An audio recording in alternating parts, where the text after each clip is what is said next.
నెల్లూరు జిల్లాలో వైసీపీ 16వ ఆవిర్భావ దినోత్సవం వేడుకలు పండుగ వాతావరణాన్ని తలపిస్తున్నాయి. ఎమ్మెల్సీ పర్వతరెడ్డి చంద్రశేఖర్ రెడ్డి వేలాది మంది కార్యకర్తల మధ్య కేక్ కట్ చేసి పార్టీ జెండాను ఆవిష్కరించారు. ఈ సందర్భంగా ఆయన అధికార పార్టీపై నిప్పులు చెరిగారు.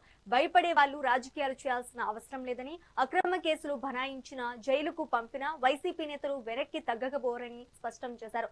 వచ్చే ఎన్నికల్లో జగన్మోహన్ రెడ్డి మళ్లీ సీఎం కావటం సాధ్యమవుతోందని ఎమ్మెల్సీ పర్వతరెడ్డితో మా ప్రతినిధి Srinivas Reddy face to face. Congress party 16వ ఆవిర్భావ దినోత్సవ వేడుకలు నెల్లూరు జిల్లాలో హట్టహాసంగా కొనసాగని చెప్పుకోవచ్చు. నెల్లూరు సిటీ నియోజకవర్గంలో మనం ఉన్నాము. ఇక్కడ ఒక పండగ వాతావరణంలో యొక్క ఆవిర్భావ దినోత్సవ వేడుకలు జరుగుతున్నాయని చెప్పుకోవచ్చు. ఇటు చంద్రశేఖర్ రెడ్డి ఆధ్వర్యంలో ఇక్కడ మహిళలంతా కలిసి భారీ స్థాయిలో ఇటు డాన్స్ కూడా వేశారు. ఈ యొక్క వైఎస్ఆర్ కాంగ్రెస్ పార్టీ ఆవిర్భావ దినోత్సవం ఘనంగా జరుపుకుంటామని చెప్పుకోవచ్చు. భారీ కేక్ కూడా కట్ చేసి చంద్రశేఖర్ రెడ్డి ఆధ్వర్యంలో ఈ యొక్క వేడుకలు అయితే ఘనంగా జరుగుతాయని చెప్పుకోవచ్చు. ఇటు వైఎస్ఆర్ కాంగ్రెస్ పార్టీ మొదటి నుంచి కూడా అంటే ఈ 15 సంవత్సరాలు ఎలాంటి ఇబ్బందులు పడింది, ఎలా అధికారంలోకి వచ్చిందని చెప్పి ఇటు ఎమ్మెల్సీ చంద్రశేఖర్ రెడ్డి అయితే క్లియర్ గా మనతో చెప్పడం జరిగింది. సార్, పార్టీ ఆవిర్భావ దినోత్సవ వేడుకలు చాలా ఘనంగా జరుగుతున్నాయి. భారీ కేక్ కట్ చేశారు. ఇటు సిటీ నుంచి వేలాదిగా కార్యకర్తలు తరలివచ్చారు. దీనిపై మీరు ఎలా ఫీల్ అవుతున్నారు? తప్పకుండా జగన్మోహన్ రెడ్డి గారు ఏ పిలుపిచ్చినా ఈ రోజుకి కూడా ప్రతిపక్షంలో వైఎస్ఆర్సీపీ ఉన్నా కూడా ఎక్కడ కూడా ఆ భావన కనపడదు. జగన్మోహన్ రెడ్డి గారు అడుగు పెడితే కొన్ని వేల మంది జనాలు, జగన్మోహన్ రెడ్డి గారి పిలుపు మేరకు మేమే కార్యక్రమాలు చేసినా కూడా వేలల్లో జనాలు వచ్చినటువంటి కార్యకర్తలు వచ్చేటువంటి పరిస్థితి మీకు తెలుసు. ఈ 15 సంవత్సరాల కాలంలో కేవలం 5 సంవత్సరాలు, అందులో కూడా 2 సంవత్సరాలు పోయింది. మిగిలిన 10 సంవత్సరాలు వైఎస్ఆర్సీపీ కష్టాలు పడినా కూడా, కార్యకర్త కష్టాలు పడతా ఉన్నా కూడా ఈ రోజుకి కూడా జగన్మోహన్ రెడ్డి గారిని గుండెల్లో పెట్టుకొని చూసుకున్నటువంటి కార్యకర్తలు, నాయకులు, ప్రజలు ఉన్నారంటే ఒక్కసారి అర్థం చేసుకోవాలా. ఆ రోజు రాజశేఖర రెడ్డి గారు కానీ, తర్వాత జగన్మోహన్ రెడ్డి గారు కానీ ఎంత నమ్మకాన్ని కలిగించాడు ఈ ప్రజల్లో. ఒక మాట చెప్తే ఆ మాటకు నిలబడతాడు. ఎన్ని కష్టాలు వచ్చినా కూడా ఆ మాట నిలబెట్టుకునేదానికి జగన్మోహన్ రెడ్డి గారు నిలబడతాడన్న ఆలోచనతో ఈ రోజు కార్యకర్తల నాయకులు నిలబడడం కూడా జరిగింది. తప్పకుండా ఈ రోజు చీకటి పాలన చూస్తా ఉన్నాం. వీరు చేసేటువంటి దురాగతాలు కానీ ఎన్ని కష్టాలు పెడతా ఉన్నా కూడా బరాయించడానికి కూడా సిద్ధంగా ఉన్నాం. అది 2 సంవత్సరాల 3 సంవత్సరాల తర్వాత వైఎస్ఆర్సీపీని మరలా అధికారంలోకి తీసుకురావడానికి ఈరోజు నాయకులు అందరూ కూడా కష్టపడడానికి సిద్ధంగా ఉన్నారు. మరలా ప్రజలకి ఒక మంచి పరిపాలన జగన్మోహన్ రెడ్డి గారు అందిస్తారన్న నమ్మకంతో ఈ రోజు వీరందరూ కూడా ముందుకు రావడం కూడా జరుగుతుంది. అయితే ఈ 2 సంవత్సరాల కాలంలో ఎంతో మంది మాజీ మంత్రుల పైన, ఎమ్మెల్యేల పైన, ఎమ్మెల్సీల పైన, ముఖ్య నాయకులందరి పైన కేసులు పెట్టి రిమాండ్ కూడా పంపారు. అయినప్పటికీ ఇటు సిటీలో మాత్రం పార్టీ పరవలు తొక్కడానికి కారణం ఏముంటారు? ఎటువంటి పరిస్థితుల్లో కూటమి ప్రభుత్వం పెట్టేటువంటి అక్రమాలు, అరాచకాలు, బెదిరింపులు ఎవ్వరు కూడా భయపడే పరిస్థితి లేదు. ఒక కమిట్మెంట్. భయపడే పనితో రాజకీయాల్లోకి రావాల్సిన అవసరం కూడా ఉండదు. ప్రజల కోసం సేవ చేయాలన్న ఆలోచనతో ముందుకు అడిగేయాల్సిన అవసరం కూడా ఇలా.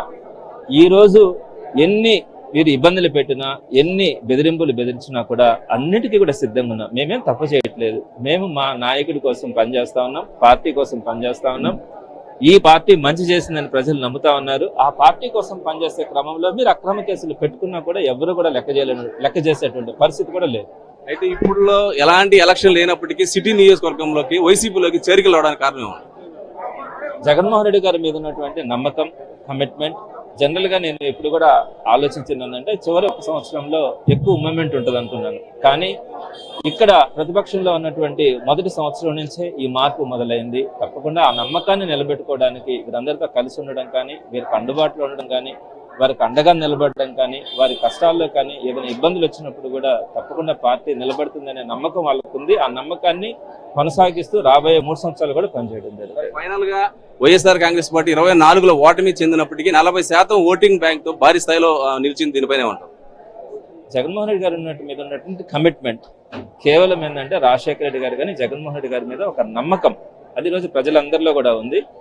తప్పకుండా ఈ రోజు కూటమి ప్రభుత్వం గెలవలే. ఈవీఎం ట్యాంపరింగ్ తో, అదేవిధంగా అబద్ధపు మోసపు హామీలతో వారు ఈరోజు అధికారంలోకి వచ్చినారు. వారందరికీ తెలుసు ఇంకా మనకి చరిత్ర లేదు, మనకు భవిష్యత్తు లేదు అనేది. కాబట్టి వారు దొరికిన కాడికి దొరికినంతగా పైనుంచి కింద దాకా దండుకునే కార్యక్రమంలోనే ఉన్నారు. ఈరోజు ప్రజలు అసహించుకునే పరిస్థితి కూడా ఉంది. తప్పకుండా జగన్మోహన్ రెడ్డి గారి మీద నమ్మకం ఉంది. రాబోయే రోజుల్లో అది నిలబెట్టుకుంటారు. అదేవిధంగా మనం మాట్లాడడానికి మాజీ ఏఎంసీ చైర్మన్ కోటేశ్వరుడు కూడా మనం వస్తున్నారు. అదేవిధంగా ఆత్మకూరు పరిస్థితులు కూడా అతను ఇక్కడ విధులు నిర్వహిస్తారని చెప్పుకోవచ్చు.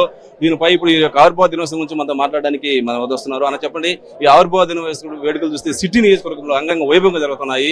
ఇటు కార్యకర్తలు కూడా వేలాదిగా తరలి వచ్చారు. దీనిపైన మీరేమంటారు? ఒక్క పిలుపుతోనే ఎమ్మెల్సీ చంద్రశేఖర్ రెడ్డి గారి ఒక్క పిలుపుతోనే ఈ రోజు సిటీ నియోజకవర్గం నుంచి వందలాదిగా వైఎస్ఆర్సీపీ కుటుంబ సభ్యులు, నాయకులు అందరూ తరలిరావడం జరిగింది.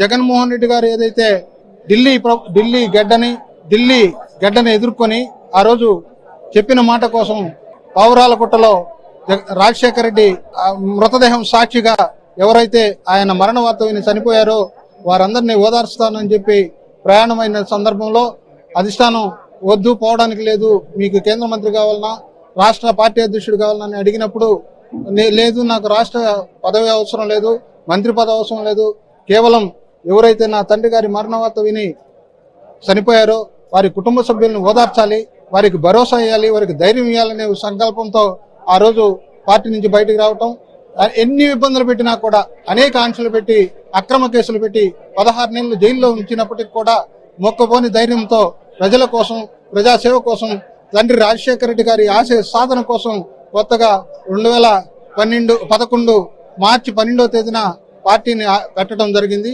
ఇడుపులపాయలోని రాజశేఖర రెడ్డి పాదాల సాక్షిగా పార్టీని పెట్టి ఆ రోజు నుంచి నేటి వరకు కూడా వైఎస్ఆర్ కాంగ్రెస్ పార్టీ రాజశేఖర రెడ్డి గారి ఆశయాల సాధన కోసం అనునిత్యం పనిచేస్తూ ఉంది.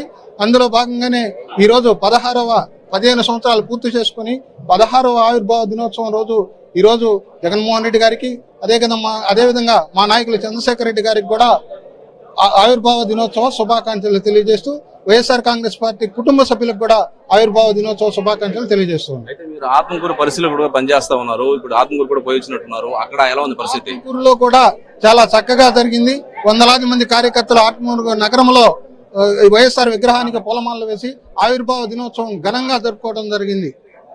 వేలాదిగా తరలి వచ్చారు. విక్రమరెడ్డి గారి సూచనల మేరకు ఆత్మకూరు నియోజకవర్గంలో కూడా భారీ ఎత్తున అన్ని మండల కేంద్రాల్లో కానీ గ్రామ కేంద్రాల్లో కానీ కూడా వైఎస్ఆర్ ఆవిర్భావ దినోత్సవం బాగా భారీ ఎత్తున జరుగుతూ ఉంది.